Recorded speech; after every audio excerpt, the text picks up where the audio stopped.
Elle est spécialiste du MST, le mouvement brésilien des travailleurs sans terre, et elle a publié Vie et lutte des sans terre au sud du Brésil, et avec Chavannes Didier, The Landless Workers Movement in Brazil, The Emergency of the Militant Community, publié dans From Silent to Protest, International Perspective, Weekly, The Source of Groups, Londres.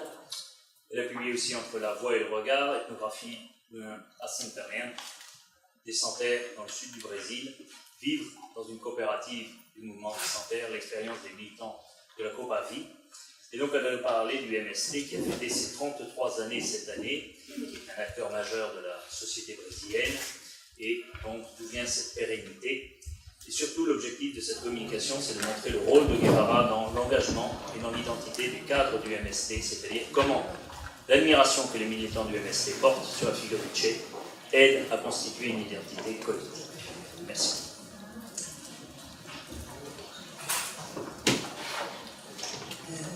Merci beaucoup à tous d'être là et aussi à l'organisation pour cette invitation qui m'a enchantée. Je vais demander qu'on nous manque 5 minutes, si c'est possible de me dire, parce que parfois j'ai oublié le temps, donc si c'est possible, juste de me rappeler. Donc ma présentation elle va être divisée en 4 parties, avec une conclusion. Et voilà, je vais parler à peu près 30 minutes, merci, comme c'était indiqué. La première chose, c'est l'introduction de l'MST et son action politique depuis 1984. On est tous, qu'est-ce que c'est ce mouvement des sans-terre, qu'est-ce que c'est ce mouvement des travailleurs de sans-terre? Je pense après ma thèse, 9 ans de travail pour arriver à la conclusion qu'est-ce que c'est le mouvement de sans-terre et comment il arrive à être là depuis 33 ans. Et j'avoue que je suis encore en train de me questionner parce qu'il est toujours là. Donc c'est une action collective et c'est pacifique, que ce soit activitaires qui sont à la recherche. Et ils font cette lutte malgré tous les travaux de médias brésiliens qui vont lui dire qu'ils sont des délinquants, des bandits, et même des rats, comme je pense en un document anonyme qui a circulé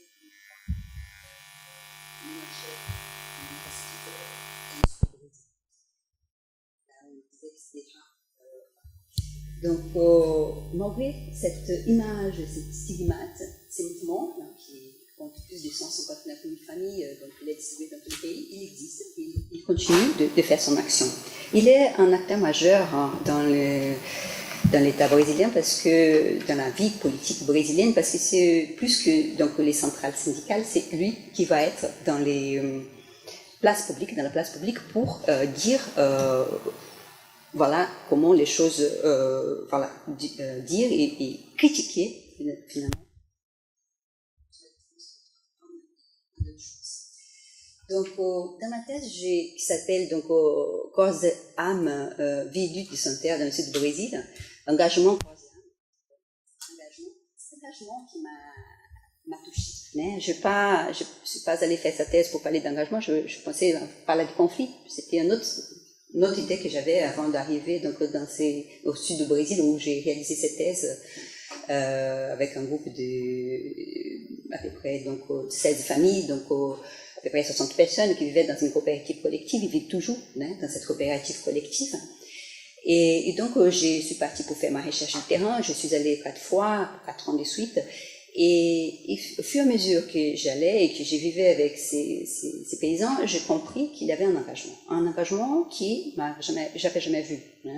Et c'est un engagement au point dans une occupation, des gens qui ont déjà la terre, aller en face. Et ça veut dire, on appelle les angines, les petites anges qui vont en face, ça veut dire qu'ils risquent leur vie, malgré le fait qu'ils ont déjà la terre. Donc pour aider, c'est qu'ils n'ont pas. Parce que ceux qui vont en face, c'est pas les gens qui n'ont pas de terre, ce sont des gens qui ont l'expérience. Parce que c'est pas comme ça qu'on fait une occupation de terre. Il faut la préparer une année, il faut l'organiser, il faut savoir tout. Et protéger donc ces personnes qui n'ont pas encore eu l'expérience de faire une occupation. Donc, ce sont les cadres, ces mots cadres, les cadres de mouvement qui vont faire ça.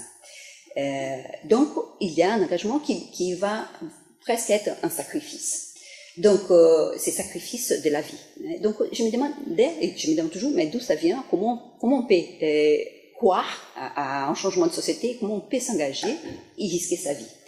Donc, une des choses que j'ai tout de suite vues quand je suis arrivée sur le terrain, c'est que la figure de Che était partout. Par exemple, il y avait la maison de militants, il avait un portrait de Che, une maison tout petite, n'avait rien, mais juste ce portrait de Che.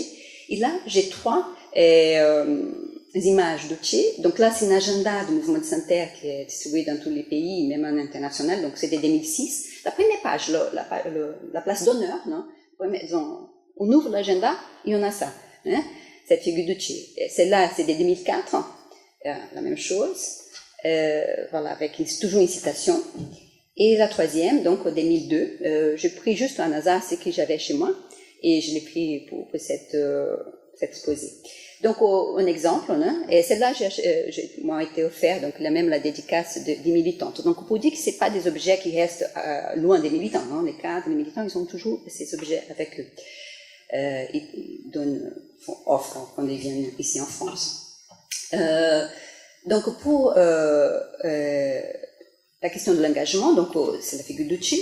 Et ce que je voulais aussi dire, que c'est avant d'avoir le mouvement de Saint-Terre, parce que quelle est l'origine du mouvement de Saint-Terre? Donc c'est toute une partie de l'Église catholique brésilienne qui a aussi fait un choix politique pour aller en direction de ceux qui souffrent. Et donc là, je suis obligée, donc c'est la deuxième partie, de parler d'un prêtre qui arrive les années 68, janvier 68, et lui il s'appelle donc Pedro Maria Casaldalga, il est catalan, il arrive au Brésil, et dans son journal, il dit « Nous devions vivre le Vatican II. C'est pendant ce temps, fin 67, que j'ai décidé de partir pour le Mato Grosso. Che Guevara venait de mourir. Son témoignage était un nouvel appel. C'était un saut. J'avais enfin obtenu ce dont j'avais rêvé, ce que j'avais demandé et cherché rageusement durant tous les jours de ma vie, depuis que j'étais religieux. L'émission, un climat héroïque pour vivre héroïquement, disais-je, alors naïf, obstiné et peut-être fidèle. » Donc on voit bien l'importance de Che Guevara dans son décision d'y aller déjà au Brésil. Donc il vit toujours au Mato Grosso, il a été menacé de mort plusieurs fois, il est toujours menacé de mort, il a plus de 80 ans, il est ordonné évêque en 71. Mais dès qu'il arrive, il commence à publier, chose inédite, parce qu'on est en pleine dictature, donc il va publier des rapports qui vont bouleverser la scène brésilienne. Les premiers rapports, c'est l'esclavage ou le féodalisme au Brésil, et le deuxième, c'est parle d'une église en conflit en pleine selve amazonienne. À peu près, c'est les 2 titres. Et ces rapports vont donner origine à une commission pastorale de la terre. Donc, c'est une commission, ça veut dire un institut de l'Église qui est lié à la terre, qui c'est en fait l'ancêtre du mouvement de Saint-Terre, on va dire. Pendant tous les 20 ans de dictature, 21 ans de dictature militaire, cette commission pastorale de la terre, qui est née en 1971, elle va faire un travail avec donc les paysans pour qu'en 1984 puisse exister ce mouvement de Saint-Terre. Sans ce travail des fourmis, sans ce travail d'organisation, ne serait pas possible. Donc, je voulais juste lire la lettre, disons un poème, parce que c'est prêtre, il est aussi poète. Donc, il a fait un autre poème qui c'est pas celui-là, c'est par rapport aux barbelés. Donc, il va parler de la propriété privée, mais voilà, je ne vais pas parler de cela. Mais cela, il est à Che Guevara. Donc, je voulais juste rappeler quelque chose que je trouve que, par exemple, la phrase « Voici qu'enfant, elle m'a interpellé, moi aussi ta mort. » D'après la lumière des Valley Grande. Valley Grande, donc c'est Mato Grosso. Moi, Che, je continue à croire en la violence de l'amour.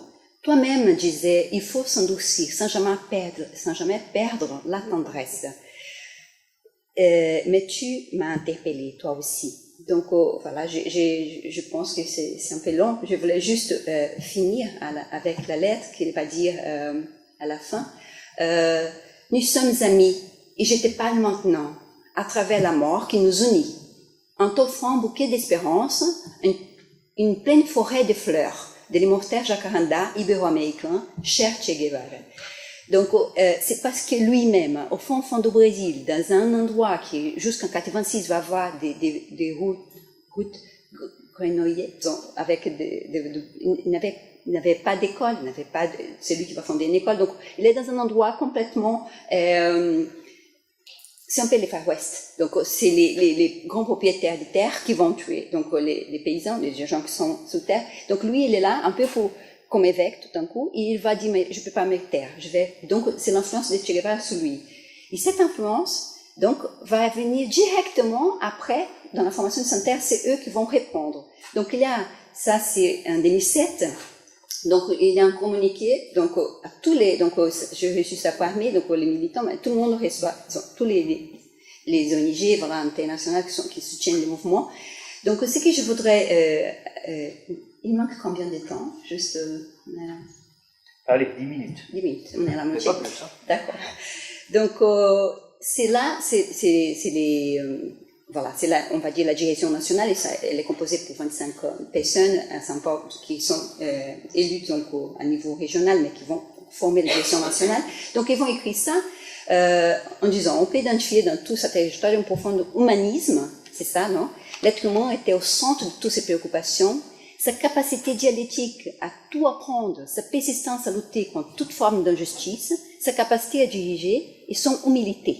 Donc, c'est un peu là, un peu ce que je vois quand j'ai étudié les mouvements de Sainte-Terre, les cadres, c'est un peu comme s'ils voulaient être exactement ça, cette humilité, cette humanité et cette capacité de prendre en soin les autres. Quand j'ai parlé au début par rapport à l'occupation qu'on est en face, c'est un peu cette idée. Je peux donner l'exemple, je peux prendre une autre personne en charge. Je suis pas moi, hein, je suis tous. Je peux être avec.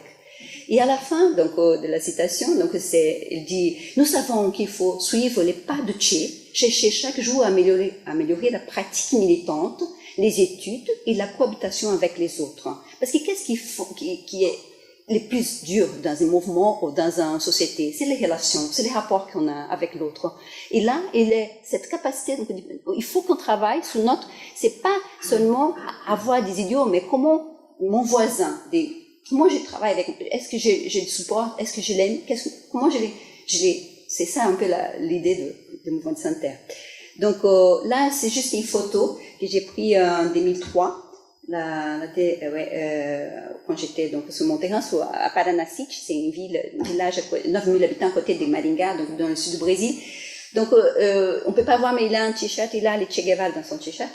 Et il savait pas que j'allais prendre une photo, donc c'est juste pour dire que c'est comme si Che Guevara était un peu comme les crucifixes. Avant, pour les chrétiens, il y avait Jésus, et là, c'est comme si Che Guevara, elle est un peu sous son corps, hein, vraiment comme une protection, on va dire.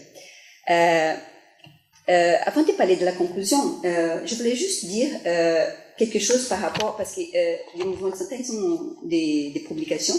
Il y a une publication qui s'appelle Lettre d'amour. Hein.